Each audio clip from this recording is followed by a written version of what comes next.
Hello bitches, welcome back to my channel. Today I'm gonna be telling y'all about how I make that cha-ching, because I don't want to teach y'all about just how to be badass bitches, but I want to teach y'all about how to be rich ass bitches too. Now when I talk about being rich, I'm not talking about being like some wealthy, selfish, greedy ass hoe. I'm talking about people who just use money as a tool for their freedom and can pursue the things that they want in life because they're not trapped by money. And I don't want y'all to feel that way about money. So that's what I'm here to show y'all, is some tips and tricks of approachable ways to be making money as an artist. And these are things that I've been doing since I was like 15. There are also other ways of making money that I want to teach y'all that don't really require you to be spending your whole life and time just doing it, because I want y'all to know that y'all got your own lives that you need to tend to. But yeah, again, this is supposed to be very approachable, friendly, and fun, and not something to be like, I'm gonna teach y'all about the stock market today, because that's not what this is. But anyway, let me show y'all some of the fun ways that you can start making money as an artist.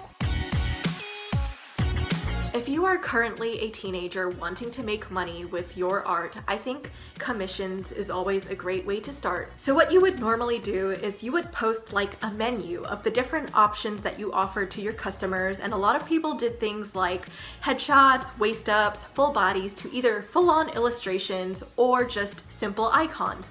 But I wanted to just kind of keep things simple because it kind of stressed me out to just think about all those options to just make for people. But I just basically did $10 commissions for full body characters, and looking back in hindsight, that is such a fucking lowball. Don't ever lowball yourself that low unless if you're actually a fetus selling drawings like they're fucking drugs or some shit. But it is kind of better to highball yourself and have the person just not pay for it if they don't want to buy your drawing for that much, instead of just overworking yourself for something that was not really worth it at the end of the day. So I would actually say, if you're going to set a standard price for yourself as an amateur artist that's just in high school and has not had much experience yet making art for customers, I would say try to do like $15 to $20 an hour for whatever it takes you an hour to do. It doesn't matter if it's a full body or like a headshot. As time goes on and you accumulate more skills and reputation, you can set the bar higher for yourself. You will know as you start getting more customers that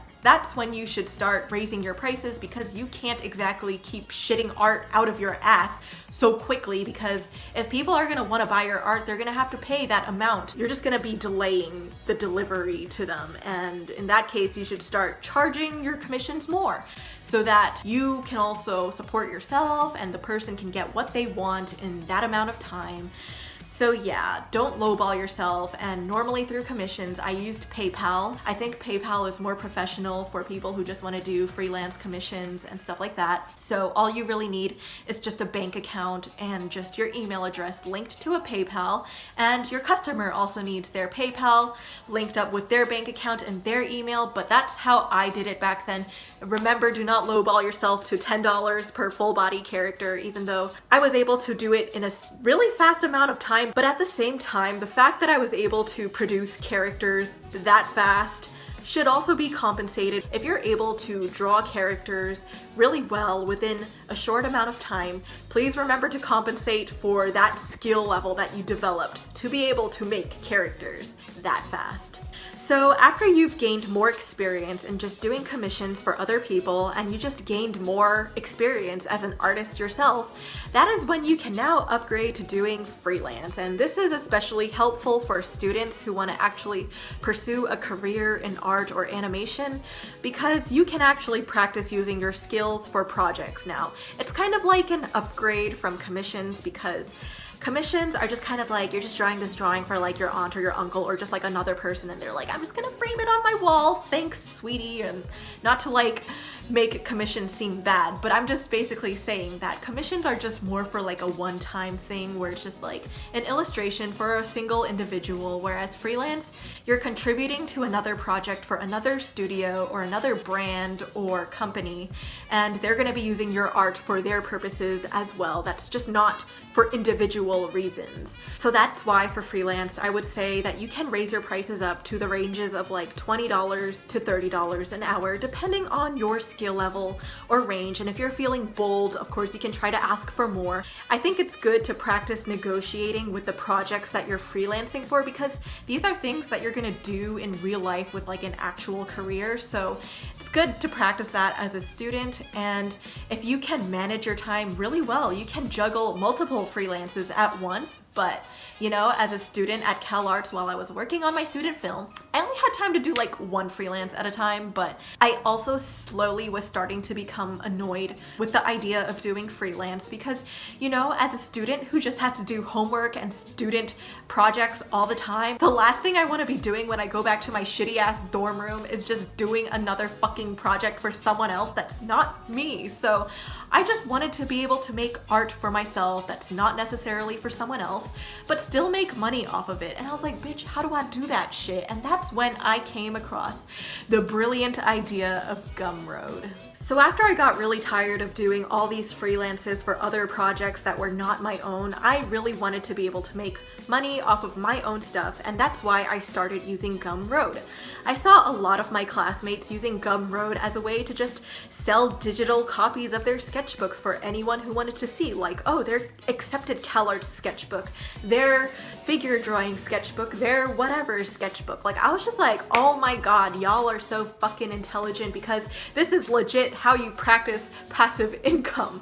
So all you have to do for Gumroad, for anyone who just wants to make passive income with your art, is you just have to draw in your sketchbook like once. All you gotta do is just fill up a sketchbook, then scan it, and then just post the files onto Gumroad in a zip file or a folder or something like that. But what I loved about doing Gumroad is that I just had to draw it once. I had to post it once, and I only had to share or market it once, and after that, all you do is just wait for those emails of like, oh, so-and-so just purchased your sketchbook, and you're just like, oh my god, today's like a great day. It's a great way to practice passive income for beginner artists who want to just make money passively with their art. And the way I promoted my sketchbooks so that people would want to buy them is just literally through YouTube, which is why you saw a lot of my sketchbook tours. Not saying that like I was just doing that for the money, but I showed you guys everything in my sketchbook from front to back. I wanted to give you guys the option to at least see what you're buying before you actually buy it, so that when you buy it, it's a version of it that does not have my freaking finger flipping through the pages or like the background or some shitty ass lighting. So yeah, that's a great alternative for people that want to just make some passive income while still being able to fill up your sketchbooks full of your education and whatever that you want to draw. I felt like I got to explore different parts of myself as an artist while still being able to make money off of that. So after I shared my sketchbook tours on YouTube that allowed people to also visit my Gumroad to see if they want to buy my sketchbooks, I was also then reached out by different companies like Skillshare or Storyblocks or just all these other digital media related companies to actually be willing to sponsor my videos. And obviously, like, I'm sorry if I seem like a fucking sellout to some of y'all, but at the same time, during that time, I was just a college student who really needed ways to support herself, and I was already so grateful for my parents. I don't want to continue to just keep leeching off of them and just be like, Mom, Dad, pay for everything. Like, no, I actually want to be able to work hard and support myself too. And if I could create work that could get other companies to notice me and want to help a bitch out, like, why wouldn't you take on that opportunity? I would never do sponsorships of things that I don't believe in or things that are irrelevant to my channel. So it was kind of like my Gumroad helped me make these YouTube videos that helped me get these brand deals with other companies. So finally, when I got my first job as a storyboard revisionist and then promoted to storyboard artist, in which I will tell you about the actual job journey itself in another video, but I was getting paid weekly, and it was really helping me just pay my rent and just living my life and just indulging on things that I love.